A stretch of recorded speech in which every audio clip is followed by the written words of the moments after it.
Hi hello friends, welcome back to my channel Faizo dream world.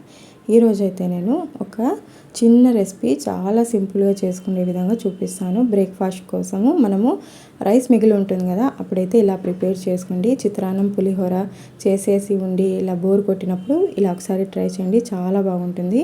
First నేను ఒక pan తీసుకుని దీంట్లో ఆయిల్ వేసుకున్నాను. చూసారు కదా, ఆచి మసాలా చూపిస్తున్నాను. ఇది ఒక్కటి ఉంటే చాలు మన దగ్గర.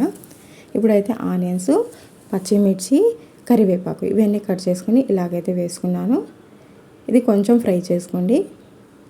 ఇలా ఫ్రై చేసుకున్న తర్వాత ఇప్పుడు మనం తీసుకున్న ఆచి మసాలా కట్ చేసుకొని దీంట్లో మసాలా వేసుకొని ఫ్రై చేసుకోవాలి. ఇది చాలా సింపుల్గా ఉంటుంది, కొంచెం ఫాస్ట్గా కూడా అయిపోతుంది. తొందరగా ఏదైనా చేసుకోవాలన్నప్పుడు ఇలాగైతే చేసి చూడండి, చాలా బాగుంటుంది.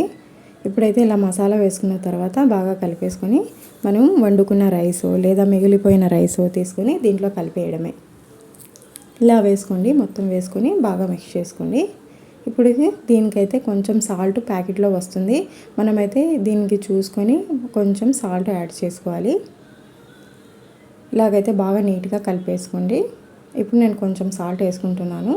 ఈ రైస్కి సరిపడేంత సాల్ట్, టేస్ట్కి సరిపడేంత మాత్రమే వేసుకోండి. ఇలాగైతే సాల్ట్ వేసుకున్న తర్వాత బాగా మిక్స్ చేసుకోండి.